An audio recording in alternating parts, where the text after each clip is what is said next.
Okay, after discussing the different types of collection, the do's and don'ts during collection, the different anticoagulants that we use during collection, and even the overview of blood, the functions of blood, and the importance of blood in our body. So after discussing all those, we will now proceed with one of the highlights in hematology, and that is hematopoiesis.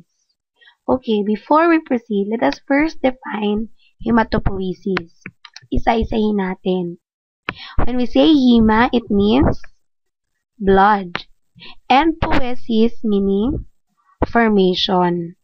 Therefore, when we say hematopoiesis, it is the process or production of blood and blood cells. So, malalaman natin dito paano nagawa or paano nabuo ang different blood cells. How blood cells are formed in the bone marrow. What are the different characteristics that cells undergo as they mature? How do cells look like when they are still young? How do cells look like when they mature? So all those we will be discussing in this topic, and that is hematopoiesis. Okay, so this is a diagram of a hematopoiesis. As you can see, on the uppermost cell here is a stem cell. And this stem cell here is an origin of the blood cell. And there is, from this stem cell, there is production of the different types of cells. So we have RBCs here, the different WBCs here, dendritic cells, and among others. So when we say hematopoiesis, it means that it is a process of the production, differentiation, and maturation of blood cells. Take note, the process of first production. So it is under the topic of hematopoiesis that we are going to know how blood cells are formed. What are the necessary important, or what are the necessary things, nutrients that cells require for them to be produced. So we will be discussing kung saan nangyayari ang hematopoiesis, paano nangyayari ang hematopoiesis, paano nabubuo ang ating mga blood cells. Secondly, it is a process of differentiation. So do you know what differentiation is?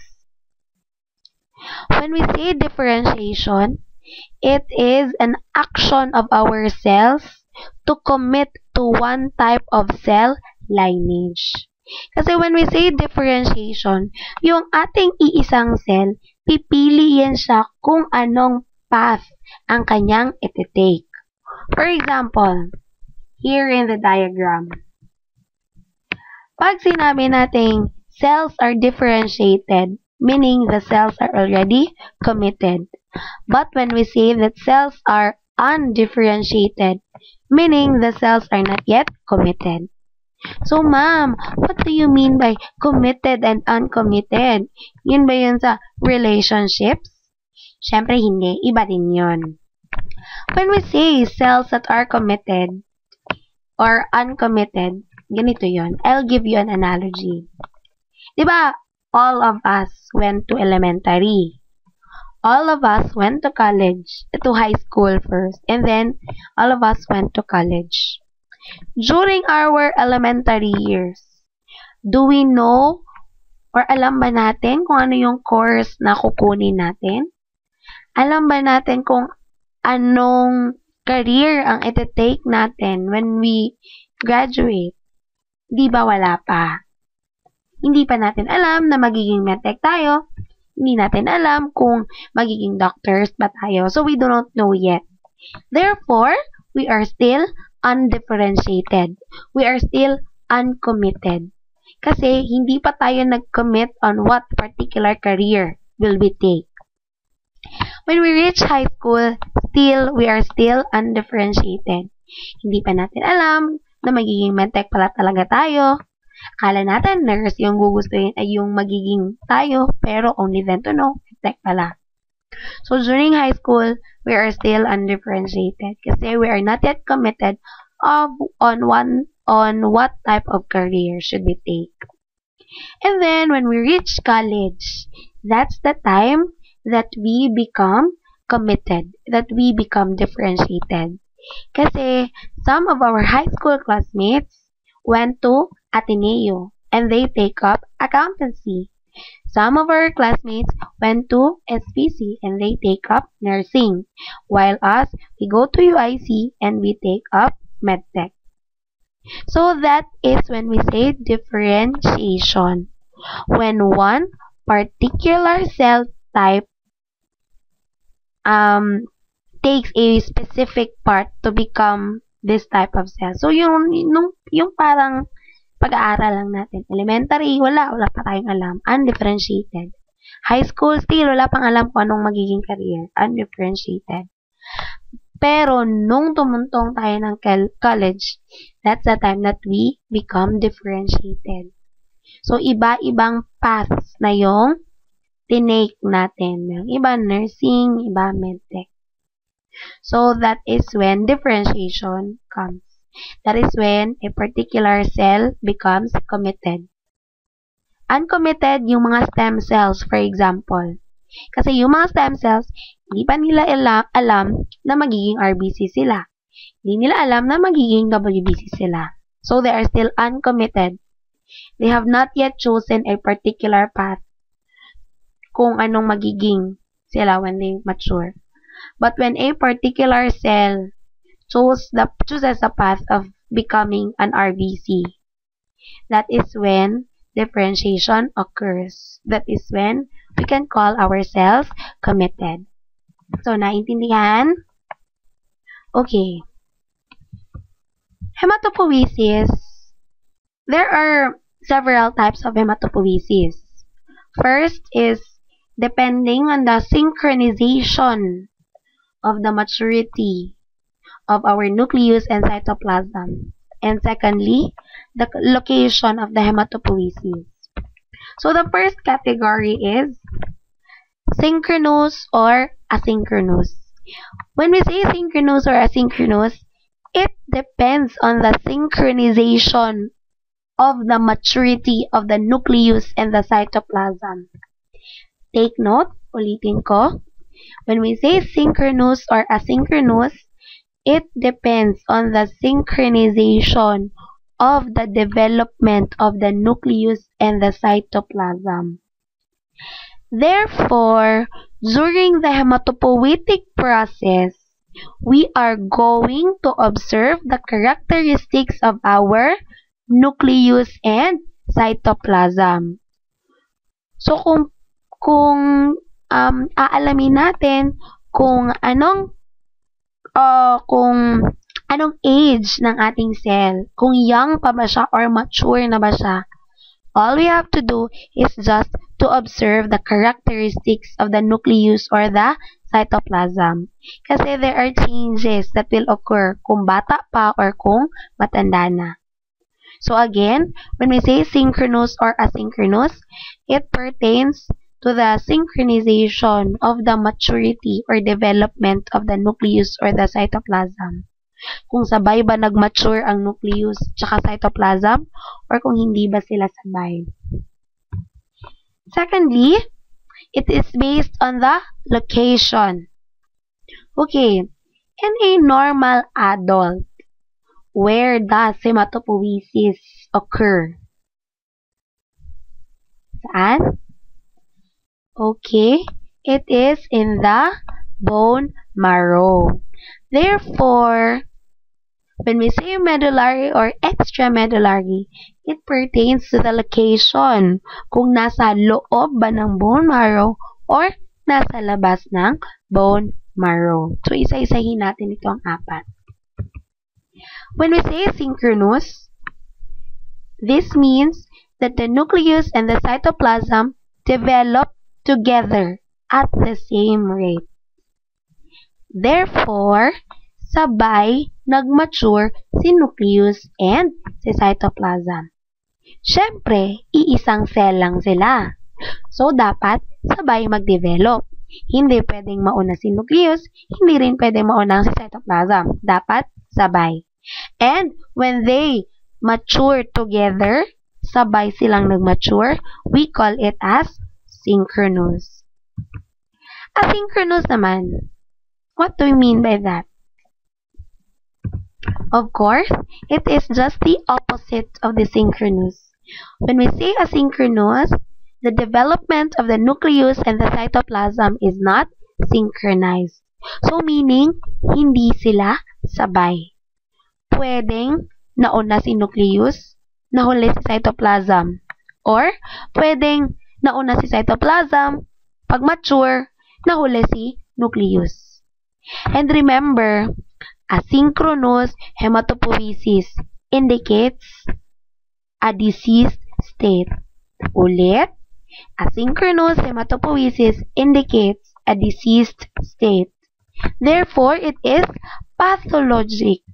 Kasi, hindi pwedeng hindi sabay mag-mature ang dalawa. Hindi pwedeng mauna mag-mature si nucleus, mahuli si cytoplasm. Hindi pwedeng mauna mag-mature si cytoplasm, mahuhuli si nucleus. Paano nangyari yun? Diba? Iisang cell, tapos hindi pa sabay mag-mature. So, meaning, there is something wrong within your system. Siguro may problema. Baka may sakit ka. Kaya, hindi nagsabay yung dalawa. So, ulit, when we say asynchronous, hindi sabay nag-mature ang nucleus at ang cytoplasm. Secondly, based on the location, when we say medullary or intramedullary hematopoiesis occurs inside the bone marrow. Take note, when we say medullary, hematopoiesis occurs inside the bone marrow. And when we say extramedullary, of course, hematopoiesis occurs outside the bone marrow. So, always take note of that. Okay. The hematopoietic process actually is not yet fully established. Wala pa talagang may alam on what is the exact happening during hematopoiesis. All we have in the academe are but just theories. Theories on blood formation. Okay, so there are two theories on blood formation. First is monophyletic or the Unitarian theory. And secondly, polyphyletic or the dualistic theory. Isa-isahin natin sila. When we say monophyletic theory, this means that, or this states that, there is only one parent stem cell called as hemocytoblast that is capable of giving rise to all types of blood cells. Therefore, this theory states that all types of blood cells, lahat, be it RBCs, be it WBCs, platelets, dendritic cells, everything, all types of blood cells daw, according to the monophyletic theory, all those blood cells come from one particular stem cell. And that particular stem cell is known as the hemocytoblast. So, according to this theory, galing kay hemocytoblast lahat ng cells. From hemocytoblast, mabubuo si RBC. From hemocytoblast, mabubuo si WBC. From hemocytoblast, mabubuo si platelets. So, kaya pala siya tinawag na Unitarian. Uni kasi one. And the Unitarian or monophyletic theory states that all blood cells come from one parent stem cell. And that parent stem cell is what we call as hemocytoblast. Naintindihan? Okay. Now we'll proceed with the second theory, and that is the polyphyletic or the dualistic theory.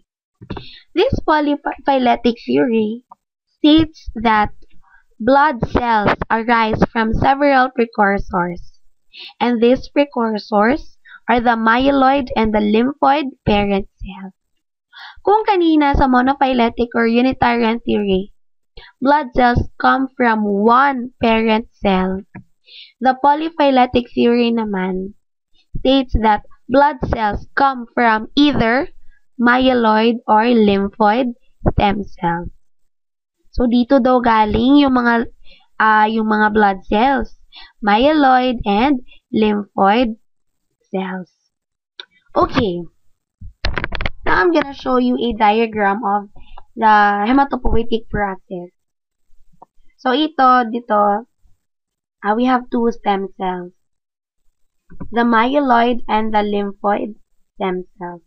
So from these stem cells arise the different blood cells. From the lymphoid stem cell arise lymphocytes. And from the myeloid stem cells, nabuo si erythrocytes, si platelets, our granulocytes such as basophils, eosinophils, and neutrophils, and our monocytes. So yan, our lymphoid stem cell will give rise to lymphocytes. And our myeloid stem cells will give rise to these particular blastic cells. Okay, blastic cells. Take note na kapag yung pangalan ng ating mga cells, meron pang blast na nakadikit, nakadugtong, meaning our cells are still young. So pag sinabing myeloblast, meaning that is a young cell. Pag sinabing erythroblast, meaning that is a young cell. So please always remember pag sinabing blast or pag sinabing blastic cells, meaning our cells are still young. Okay, from our myeloid cells arise myeloblasts, immature monocyte, megakaryocyte, and the pronormoblast. So from the myeloblasts, dyan nabuo ang ating mga granulocytes. We have basophils, eosinophils, and neutrophils. From our immature monocytes naman, of course, andyan ang ating monocytes. From our megakaryocyte, andyan din ang ating platelets. And from our pronormoblasts, nabuo ang ating erythrocytes. Okay, take note, when we talk of cell lineage, so we mean of the two lineage, myeloid lineage and the lymphoid lineage. Pag sinabing lymphoid lineage, it pertains to the cells that will arise from lymphoid stem cell. Ulit, pag sinabing lymphoid lineage, it pertains to the cells that will arise from the lymphoid stem cell. And what is that particular cell? Yes, our lymphocytes. And pag sinabi naman natin myeloid cell lineage, this pertains to the different cells that will arise from the myeloid stem cells. And what are those cells that will arise from the myeloid stem cells? We have first our granulocytes, our basophils, eosinophils, and our neutrophils. Then we have our agranulocyte, particularly monocyte, macrophage. Then, it will also give rise to our megakaryocyte, consequently to platelets. And lastly, our erythrocytes. Therefore, if you will be asked, what are the members of the myeloid cell lineage? So you will answer, first, the granulocytes, eosinophils, basophils, neutrophils. Secondly, you will answer monocyte, macrophage. Thirdly, you will answer megakaryocyte, platelets. And fourthly, you will answer erythrocytes.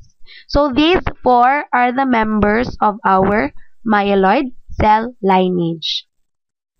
Again, what is the member of our lymphoid cell lineage? Yes, our lymphocytes.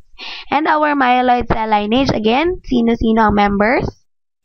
Okay, our agranulocytes, our monocytes macrophage, megakaryocyte platelets, and our erythrocytes. So, do not forget. Do not forget.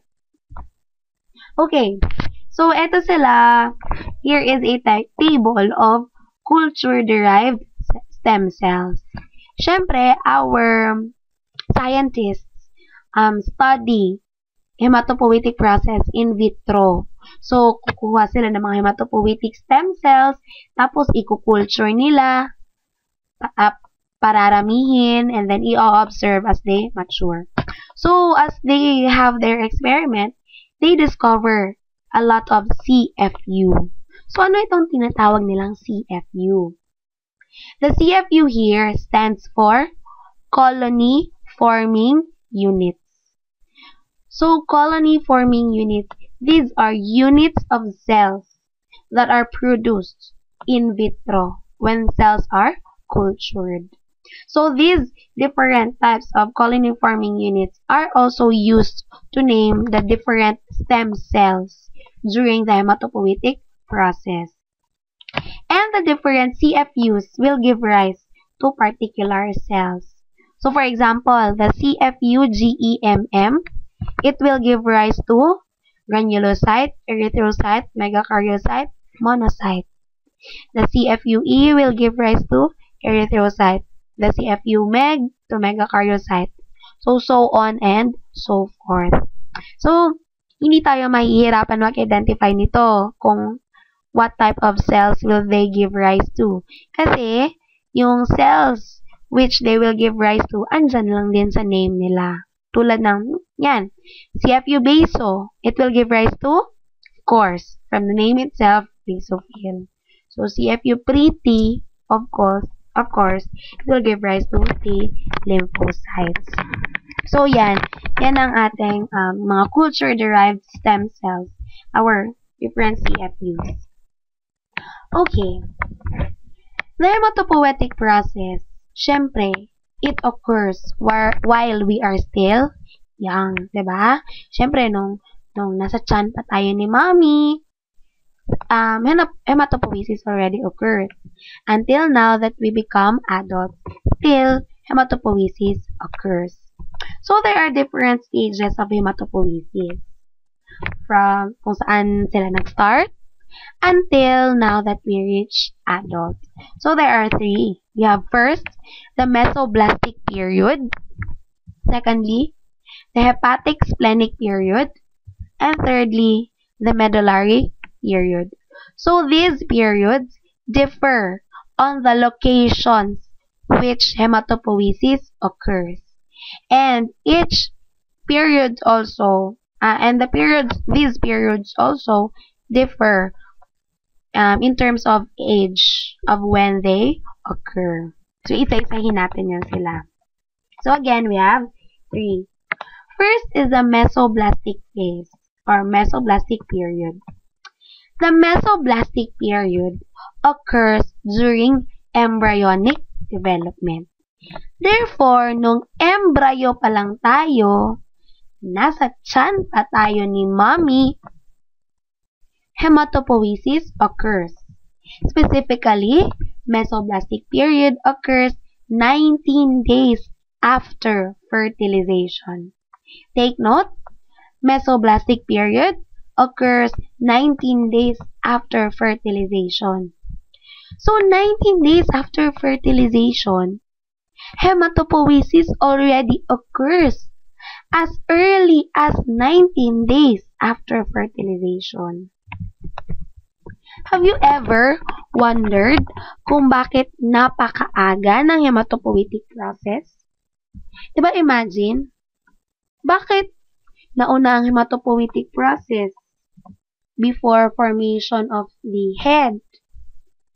Or bakit nauna ang hematopoiesis before nabuo ang mga organs?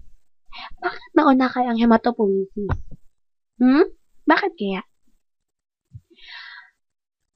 Okay, later. Malalaman natin yan. Okay. The site for The location for the mesoblastic period occurs in the yolk sac. Therefore, it is in the yolk sac that the first blood cells are formed. So, as early as 19 days, so hindi pa tayo mukhang tao niyan. Yolk sac pa na tayo. So, after fertilization of that, or after nag-unite ang sperm tsaka egg, so nabuo ang zygote. And then 19 days after that, there is already the yolk sac. Yolk sac, by the way, ladies and gentlemen, yolk sac are group of tissues. So it is in the yolk sac that we are first derived. Kumbaga, dyan tayo nanggaling sa yolk sac. Bago tayo nagkaroon ng mukha, bago nagkaroon ng ulo, kamay, paa, and everything, we still are group of tissues. And that group of tissues is what they call as the yolk sac. So I have here a picture of the cross section of a yolk sac. Okay. The yolk sac, kaya nang sabi ko, it is a group of tissues. And then it has 3 different layers. So we have the endoderm, ectoderm, and the mesoderm. But for our hematopoiesis topic, our dermal of concern is mesoderm. So, dyan, yung mga lateral plate mesoderm, intermediate mesoderm, paraxial mesoderm, ang dermal layer. Now, why is it that during hematopoiesis, important si mesoderm? Okay, you have to take note, ladies and gentlemen, that the mesodermal area of your yolk sac is lined with the mesenchymal cells. Again, the mesodermal layer of your yolk sac is lined with mesenchymal cells. So, andyan pala sa mesoderm, maraming mesenchymal cells na andyan. Okay, tanong, ma'am, so what kung maraming mesenchymal cells ang andyan sa mesoderm? Okay, ladies and gentlemen, once again, you have to take note that from the mesenchymal cells, the first blood cell will arise. Again, from the mesenchymal cells, the first blood cells will arise. Therefore, ang mga mesenchymal cells ay magiging blood cells. So, they will become the first blood cells that will be formed during embryonic development. And take note, the first blood cells formed are red blood cells. Take note, the first blood cells formed are red blood cells. And we call them as primitive erythroblasts. Again, the first blood cells formed from the mesenchymal cells, we call them as primitive erythroblasts. So, meaning, yung mga mesenchymal cells, sila ay magiging primitive erythroblasts. So, the primitive erythroblasts are the first blood cells formed. Okay, tanong, ma'am, bakit sila tinawag na primitive erythroblasts? Okay, kaya sila tinawag na primitive erythroblasts because these cells contain primitive hemoglobins, the embryonic hemoglobins. And these embryonic hemoglobins are, number 1, GOWER1. GOWER 1. Number 2, GOWER2. GOWER 2. Roman numeral 2 yan siya ha. And the third embryonic hemoglobin is Portland. Therefore, primitive erythroblasts may contain these 3 hemoglobins. Gower 1, Gower 2, and Portland. Okay, ladies and gentlemen, take note. These embryonic hemoglobins, they are called as embryonic hemoglobins because these hemoglobins must only be found during embryonic development. Take note, these hemoglobins must only be found during embryonic development. So, dapat makita lang natin ito sila when we are still an embryo. Hindi pwedeng makaka-measure tayo ng Gower 1 sa adult. Hindi pwedeng makakakita tayo ng Portland sa adult. Hindi pwedeng magkaroon ng Gower 2 ang adult. Kasi dapat etong tatlo, Gower 1, Gower 2, Portland, ay nasa embryo lang. Nung nasa tiyan pa tayo ni mommy. Kasi, when these hemoglobins are found in an adult, pag makakakita tayo ng Portland sa adult, pag makakakita tayo ng Gower 1 or Gower 2 sa adult, it means that there is something wrong in your system. It is abnormal to see or to identify Gower 1 or Portland or Gower 2 in an adult. Hindi pwedeng magkaroon ng ganoong hemoglobins ang isang adult. So, take note ha, ulitin ko. When these hemoglobins are found in an adult, it means that it is a diseased state, pathologic state. Kasi dapat, again, ulitin ko, these hemoglobins should only be found in an embryo during mesoblastic period. So, yun, wag kalimutan. Ulit, the mesoderm is lined with the mesenchymal cells. Then the mesenchymal cells will become the first blood cells, known as primitive erythroblasts. Okay, erythroblasts. Therefore, the first blood cells formed are, yes, very good, RBCs. Now, ang tanong, ma'am, bakit po RBCs ang first na nabuo? Bakit kaya? Have you ever wondered bakit RBCs ang first na nabuo? Bakit hindi WBC? Bakit hindi platelet? Bakit RBCs talaga? Yes, going back to the function of your RBCs, ano nga ulit yung function ng ating RBCs? Very good. RBCs function as carrier of gases. Take note, they carry oxygen. And we all know that our body needs a supply of oxygen.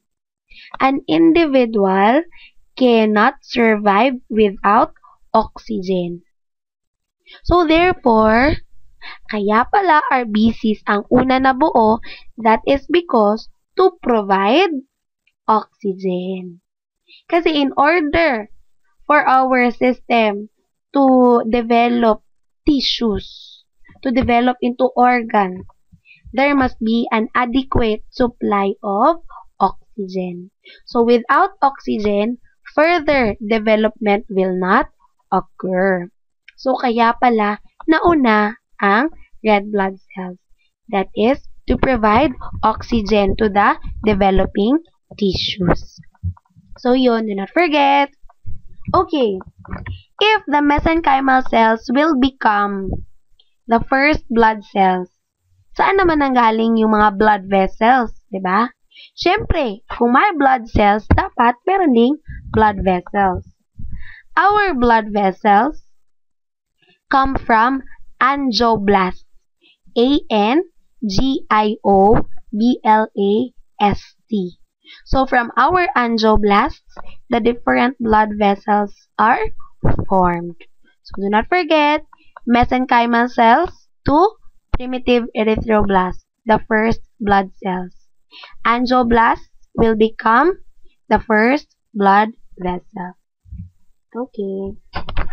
So that is for our mesoblastic period.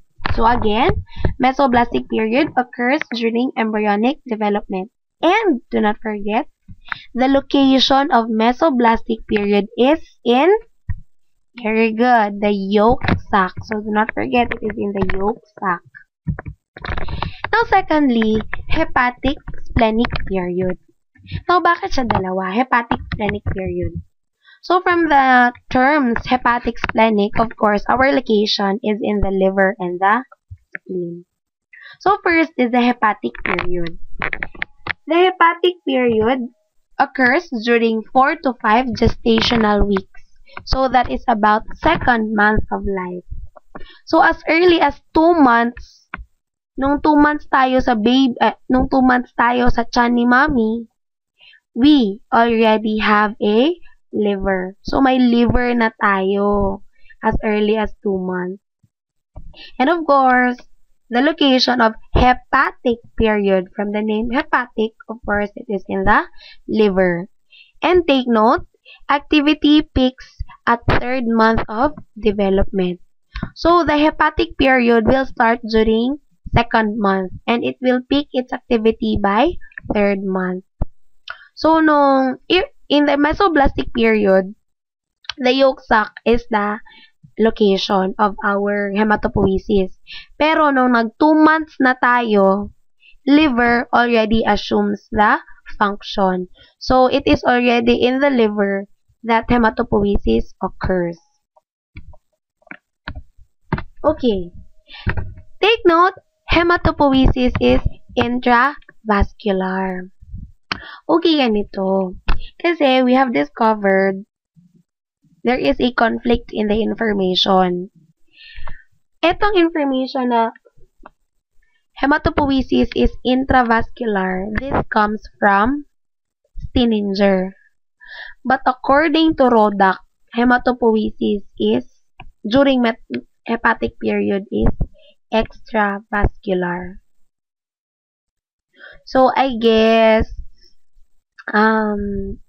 we can accept either.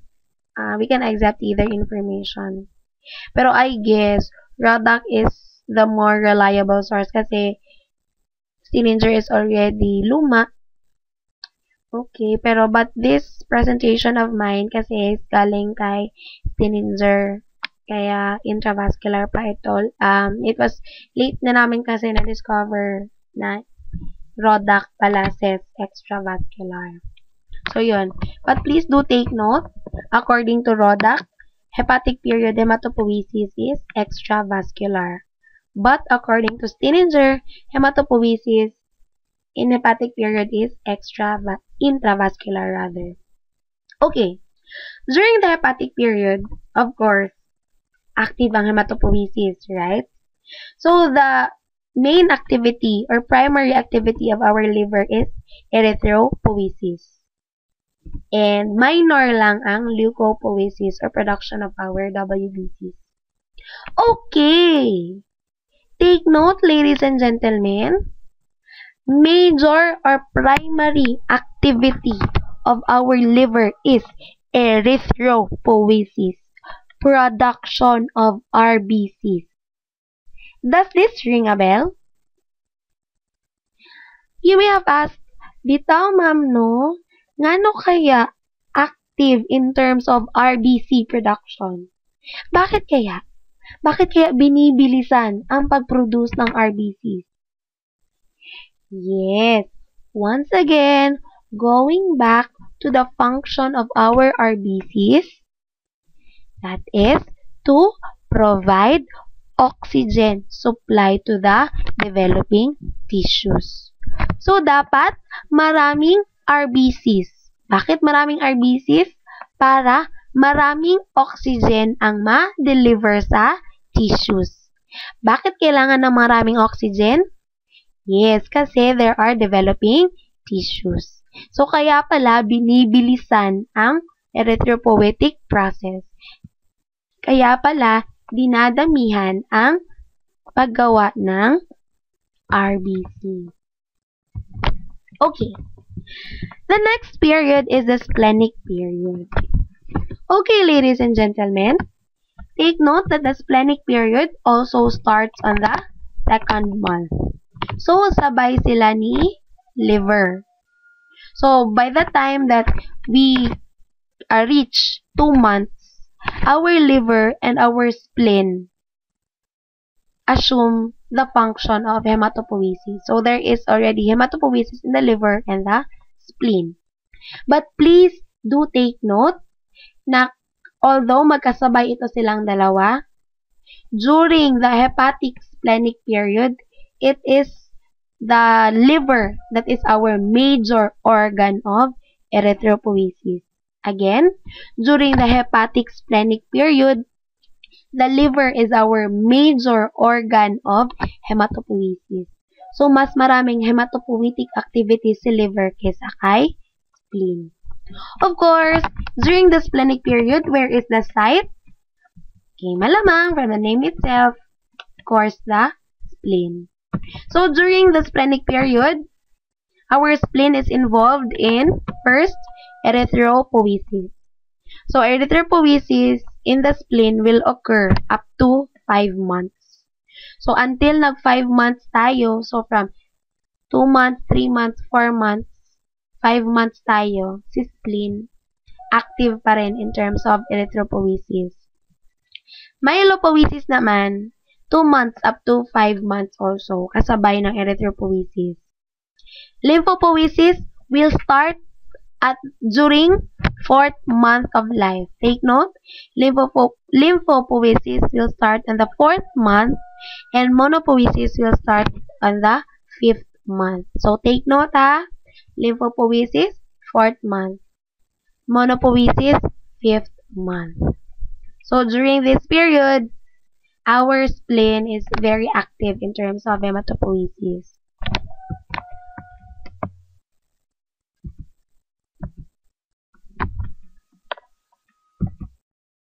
Okay, additional notes for our hepatic splenic period. Although hepatic splenic period ang tawag sa kanya, meaning the liver and the spleen, right? But during this period also, lymphoid organs will participate. So, isalin nyo na dyan si kidney, si thymus, tsaka si lymph nodes. So, during the hepatic splenic period, your kidneys are capable of producing blood cells. Your thymus are capable of producing blood cells as well as your lymph nodes. And take note, the hemoglobin produced during this period is fetal hemoglobin. Take note, fetal hemoglobin or yung tinatawag nilang hemoglobin F.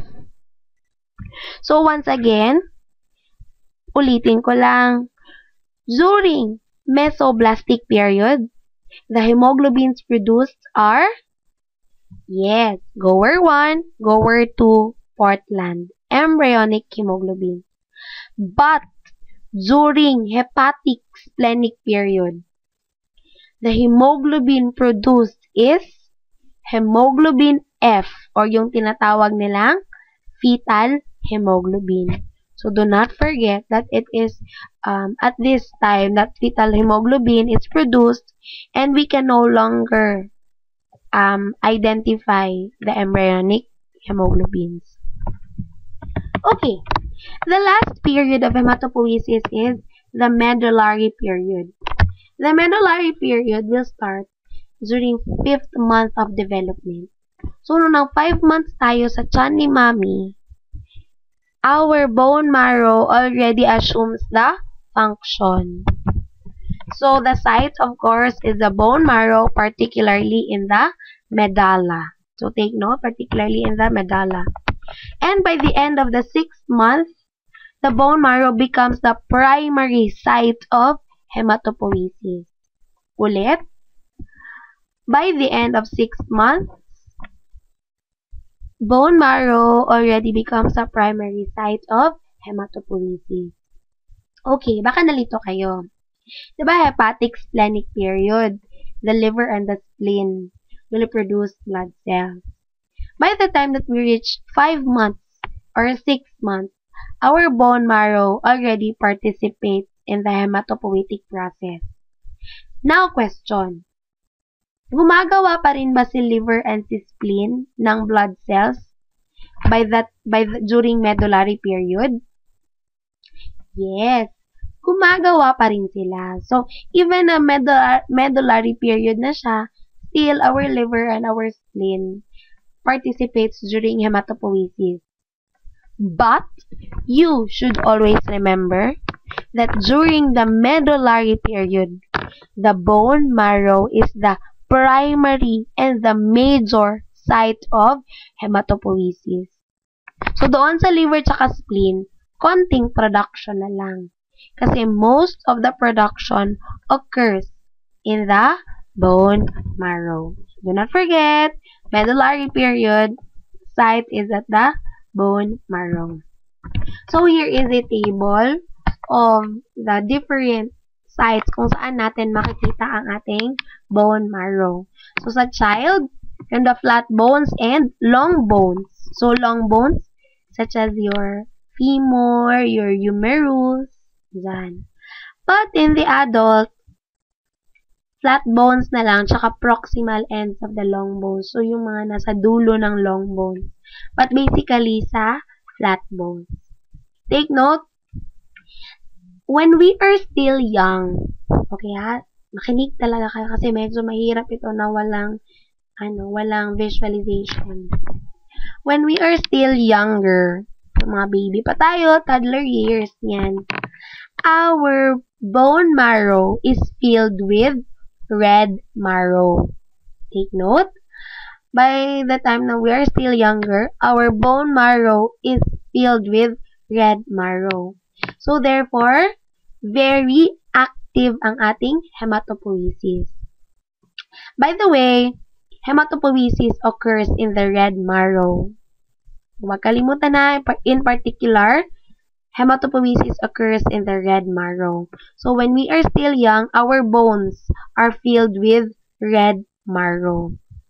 But, by the time that we reach adulthood, nag-18 na tayo, yan, nung tumatanda na tayo, our marrow or our bone is filled with fats. So, may mga fats na nabuo. And those fats, we call them as the yellow marrow. I-take note ha, na by the time na nung tumatanda na tayo, instead na red marrow lang lahat, meron nang nahalong yellow marrow, which is filled with fats. Therefore, yung nasa loob ng ating bones, merong red marrow, tsaka merong yellow marrow. Nung adult na tayo. And by the time that we reach adulthood, most of our marrow is filled with the yellow marrow. Take note, by the time that we reach adulthood, most of our bone is filled with the yellow marrow. So, therefore, mas marami na ang yellow marrow kesa sa red marrow. Nung bata pa tayo, red marrow, marami. Active ang hematopoiesis. Pero nung tumanda na tayo, mas marami na ang yellow marrow. Okay, take note. Yellow marrow may be replaced by red marrow when needed. Ganito kasi yun. Diba? Imagine niyo bone natin. Sa bone natin, merong red marrow portion, tsaka meron ding yellow marrow portion. For example, may accident. After ng accident, nagkaroon ng bleeding. So, you lose a lot of blood. Diba? Nag-lose ka ng maraming blood. Nawala lahat maraming nawalang RBCs. Maraming nawalang WBCs. Maraming nawalang platelet. So, na-sense ng katawan natin na, uy, konti na lang ang blood. Hindi pwedeng ko konti ang blood kasi magiging hypovolemic ako. Kung magiging hypovolemic, baka mamatay pa ang pasyente. So, your brain will sense na your body has lost an amount of blood. So, what will it do? It will signal the bone marrow. Anong gagawin sa bone marrow? Bubuo ng mga blood cells. Ma'am, paano yan? Mas marami ang yellow kaysa sa red.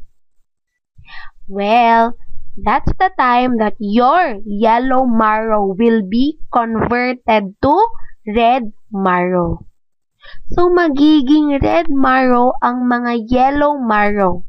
That is to hasten up the process of hematopoiesis.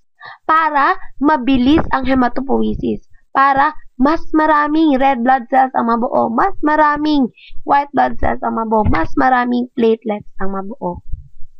Kaya, mako-convert ang yellow to red marrow.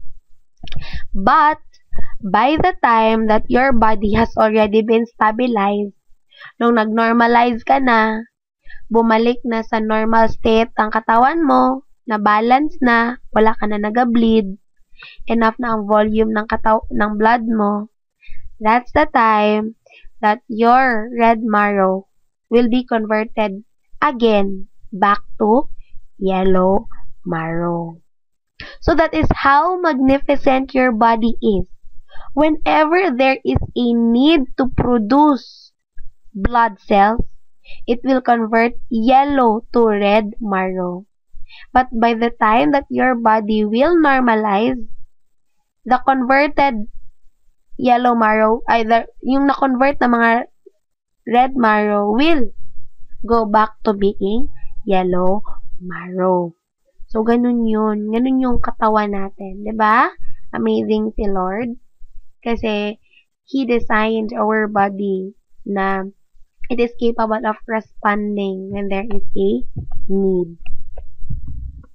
Okay, so this is a table of the summary of the different sites during our development. So take note, by the time that we reach adulthood, it is already our bone marrow, particularly found in the flat bones, that assume our work as the work of hematopoiesis. So by the time that we become adults, spleen and liver no longer partake in the hematopoietic process. Take note, by the time that we reach adulthood, the spleen and the bone marrow, the spleen and the liver no longer participate in the hematopoietic process. Okay. So there are various regulation of stem cell development. So meaning kontrolado yung pagbuo ng red blood cells, yung pagbuo ng white blood cells, yung pagbuo ng platelets. Hindi pwedeng basta-basta nabubuo ang mga blood cells. Kailangan merong triggering factor. Kailangan merong mag-stimulate. Kasi hindi pwedeng sobra-sobra, di ba? Hindi pwedeng ang daming RBCs ang nabuo.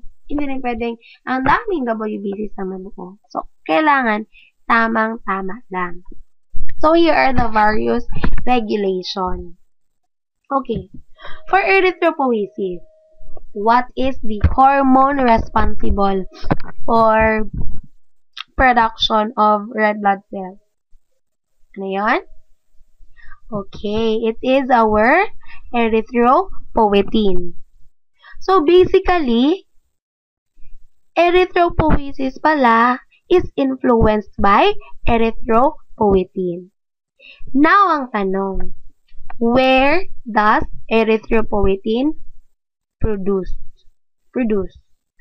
Saan ginagawa or manufacture si erythropoietin? It is in our kidneys. Uy, ang ating kidneys pala ang gumagawa ng erythropoietin. So, tulad ng situation natin kanina, yung, for example, may aksidente, bleeding. So, nawala yung mga red blood cells, nawala. Kasi you have lost it, kasi nagkaroon ka ng bleeding. So, your mind or your brain can sense na, uy, nawala ang mga red blood cells. So, it will then signal your kidneys to produce erythropoietin. Again, when your brain senses that there is a need to produce RBCs, it will signal your kidneys to produce erythropoietin. And when erythropoietin is produced by the kidneys, erythropoietin will travel to the bone marrow. And then in the bone marrow, it will signal to make red blood cells. So, ganun pala yun. Hindi pala basta-basta. May regulatory mechanism. Andyan pala si erythropoietin. Siya pala yung nagsisignal sa bone marrow na magbuo na ng mga red blood cells. Okay. Aside from erythropoietin, other hormones also may participate or may influence hematopoiesis.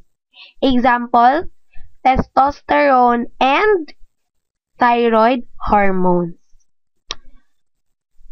Therefore, there is no wonder why men have higher RBC count than women. Mas maraming RBCs ang mga lalaki kasi nga meron silang or marami silang testosterone. As girls, we also have testosterone. However, only small concentration only. Unlike men. Kasi men have testes which produce the testosterone. Tayo, yung testosterone natin is produced by our adrenals. So, men, since meron silang testes, maraming testosterone na nabuo. Therefore, testosterone influences erythropoiesis. So, mas marami silang red blood cells compare sa ating mga babae. And aside from that, us girls also release or menstruate monthly. So, kaya mas mababa yung RBC count natin. Okay. Another triggering factor is physiologic state. Example, hypoxic state. Okay, what is hypoxia? Hypoxia is a state when there is less oxygen tension in the tissues. So, konti lang daw ang oxygen na nare-receive sa tissues. So, by the time na konting oxygen lang ang ma-receive ng mga tissues, we call it as hypoxia. So, therefore, when there is a hypoxia, it can also stimulate what? Erythropoiesis. Kasi, diba, konting oxygen lang ang na-receive ng tissues. Kung konting oxygen lang ang na-receive ng tissues, hindi pwede. Kasi, diba, a tissue cannot survive without a supply of oxygen.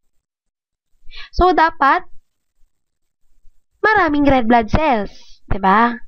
Kailangan dadamihan ng red blood cells para kung maraming red blood cells, maraming oxygen ang ma-deliver sa tissues.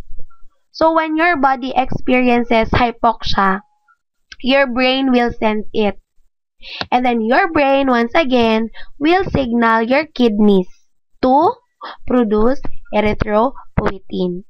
And when erythropoietin is produced, erythropoietin will travel to the bone marrow. And in the bone marrow, erythropoietin will signal erythropoiesis. So, ganun yun. Kapag konting oxygen lang ang nare-receive ng tissues. So, yun ang mangyayari kapag less oxygen. Okay, naintindihan? Okay. In the process of granulopoiesis, can you state one instance or condition where our WBC count will increase? Yes, indeed. It is during infection. Kasi diba, during infection, merong invading pathogen. So, kung merong pathogen, kailangan merong defenders. So, dapat dadamihan ang WBCs na mabuo. So, the number one regulatory mechanism of granulopoiesis is infection. Next is megakaryopoiesis. So, production of megakaryocytes and consequently platelets. So if erythropoiesis has erythropoietin, megakaryopoiesis naman has thrombopoietin. So when thrombopoietin is higher in concentration, it will signal the bone marrow to produce more megakaryocytes so that more megakaryocytes can produce more platelets. And lastly, for our lymphopoiesis, kung kanina hormones, ito naman tinatawag nating growth factors. And examples of the growth factors are the interleukins, or has the short handwriting of IL. So, mga interleukins, interleukin 2, interleukin 4, 33, 6, and among others. So, those interleukins will help to promote lymphopoiesis. So, do not forget. Okay. Sino tayo? Yan. Now, we'll proceed with the principles of normal cell maturation. So, principles of normal cell maturation. Therefore, dito, makikita natin kung ano yung characteristics ng ating cells as they mature. Kasi, diba, there is a change. Constant change as our cells mature. So, iba yung mukha niya nung bata pa siya. Iba din yung mukha niya nung tumanda na siya. So, dito, makikita natin kung ano yung general principle na nangyayari as the cells mature. Okay, I'm gonna show you 4 pictures. This is in order of their maturity. So, yan. That is a young cell. The youngest cell. Second na mabuo is yan. Third na mabuo is yan. And lastly, yan. So, basically, that is the maturation of your RBCs. So, from this one, this is a young RBC, blastic RBC. Yan, another blastic RBC. Yan naman, and yan. Okay. Take a look for a while. Okay, pansinin ninyo. Ano yung napapansin ninyo? I'm sure you can observe for the differences. Diba? Kasi iba-iba naman yung kulay. Diba? Okay, so pansinin nyo lang talaga. I-remember nyo talaga ang picture na yan. Okay. So, gaya nga ng sabi ko kanina, when we want to observe for the age of our cells, all we have to do is just to look at the characteristics of the nucleus and the cytoplasm. So, titignan lang natin yung nucleus. Titignan lang natin yung cytoplasm. Ano ang kulay ng nucleus? Ano ang kulay ng cytoplasm? Ano ang mukha ng nucleus? Ano ang mukha ng cytoplasm? So, ganun. Doon tayo mag-concentrate sa nucleus tsaka sa cytoplasm. Okay. The normal cell maturation. Generally, there is an overall decrease in size.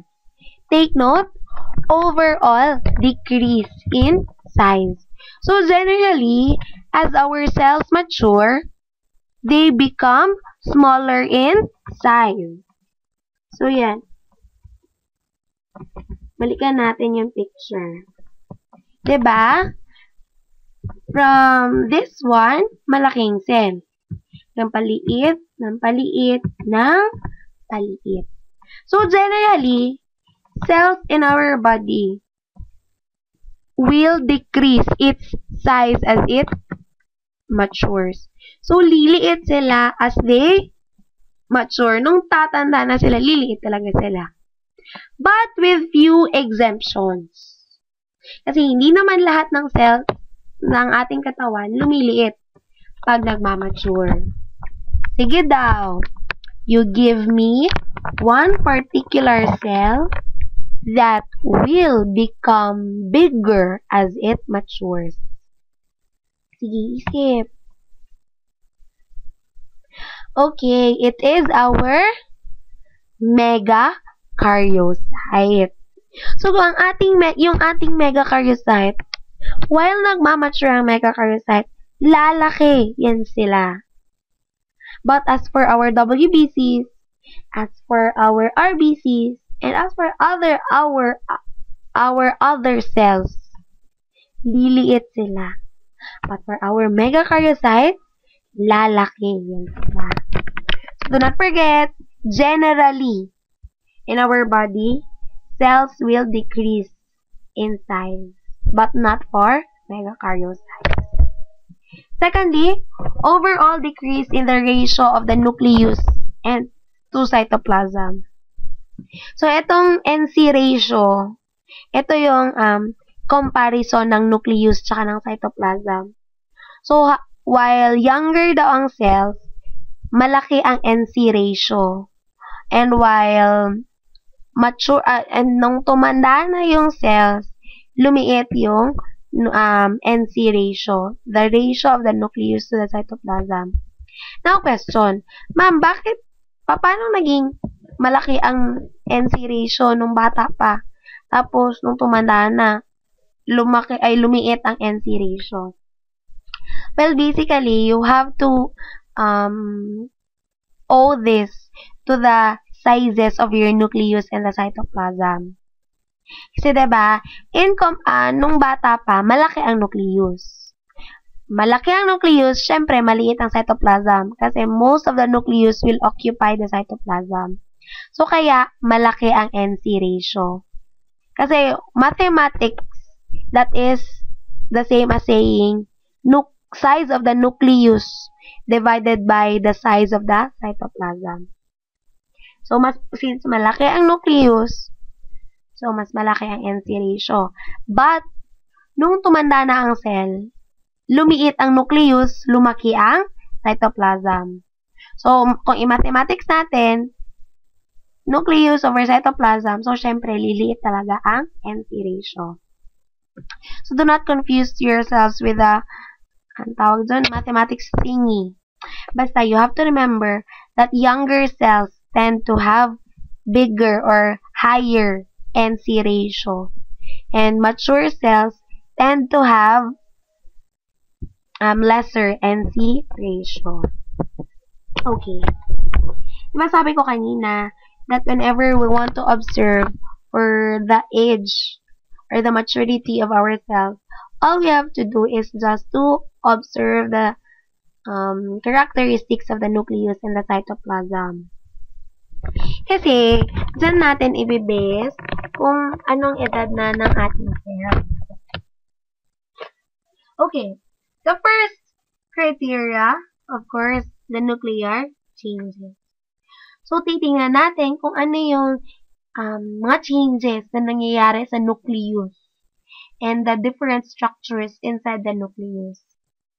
First is loss of nucleoli. Yan. Kung makita ninyo, dito sa CFC, meron pa siyang 3 nucleoli. Pero, nung nag-mature na ang cell, wala nang nucleoli. So, there is already a loss of nucleoli. Question. Nawala ba talaga ang nucleoli? Nag-disintegrate ba talaga ang nucleoli?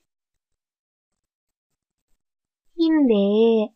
Kasi, the nucleoli there just become invincible. Andyan pa rin yung nucleoli. Yun nga lang, hindi sila visible during staining kasi they cannot be stained as the cells mature. So, kaya hindi na natin sila nakikita. Secondly, there is a decrease in the size of the nucleus. Gaya nga ng sabi ko kanina, while bata pa ang cell, malaki ang nucleus. Pero, nung tumanda na ang cell, paliit na ang nucleus. Thirdly, there is a change in the shape of the nucleus. Kung younger ang cells, round or medyo oval ang shape niya. So, as it matures, pwedeng mag-change ang shape. Sige daw. Bigyan nyo daw ako ng cell na nag-change ng shape ang nucleus habang nagmamature.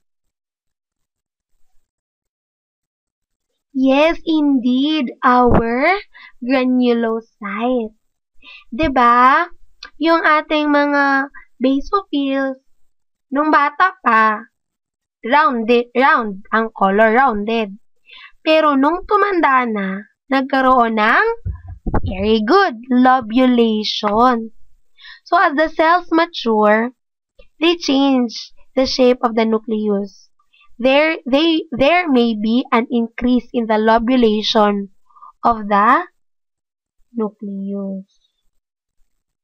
So, yan. Tignan natin. Yan. Diba? Ito dito sa may medyo bata pa, rounded. Pero nung tumanda na ang neutrophil, nagkaroon na ng 4 na lobes. Tapos yung eosinophils naman, nagkaroon ng 3 lobes. So, there is a change in the nucleus.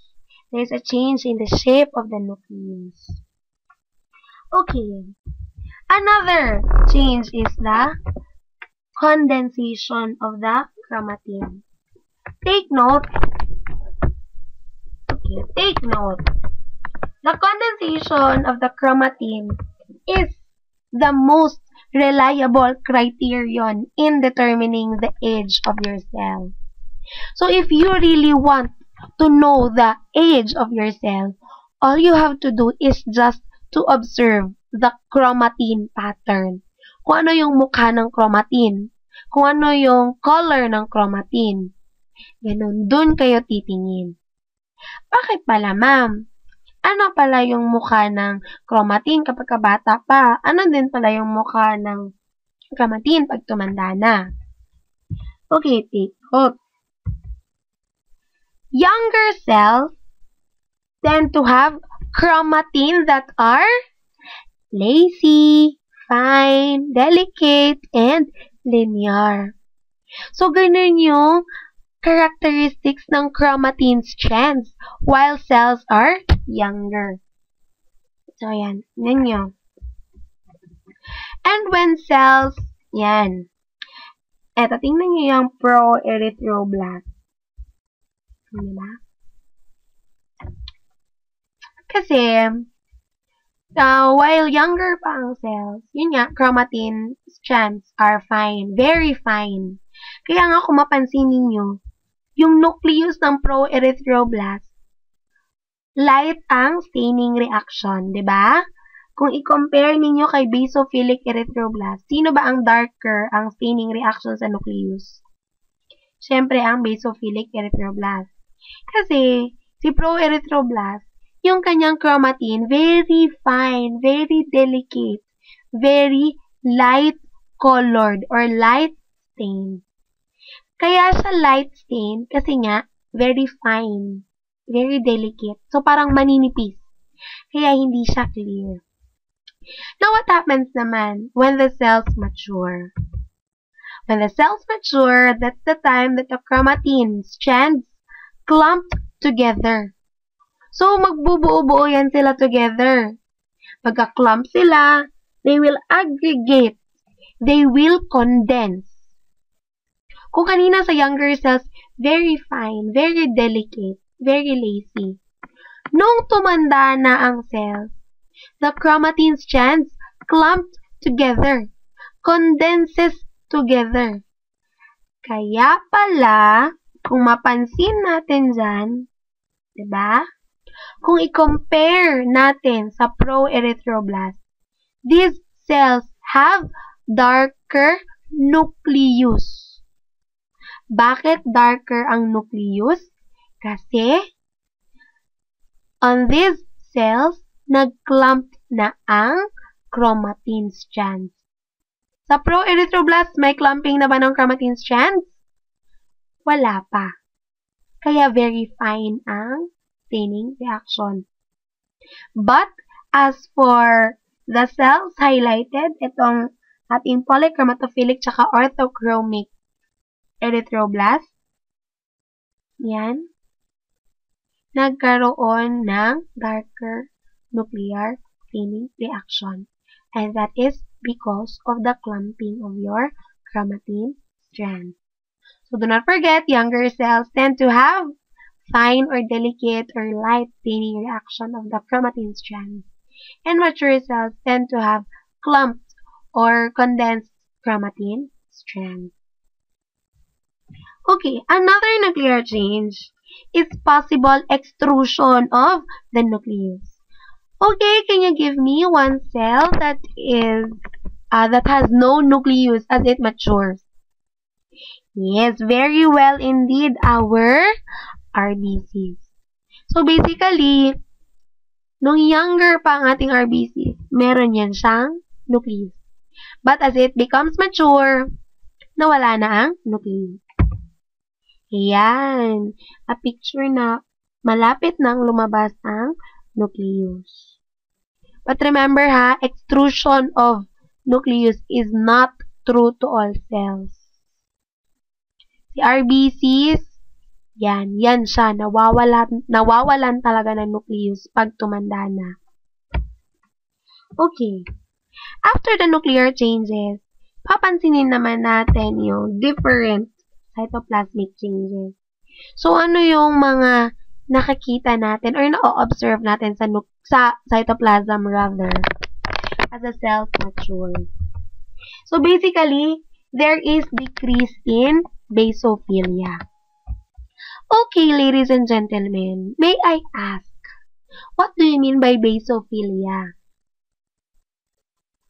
Okay, when we say basophilia, this is blue in color. So, pag sinabi natin basophilic cell, meaning the color of the cytoplasm of the cell is blue. So, therefore, as the cells mature, it decreases its basophilia. Nung bata pa siya, very color blue.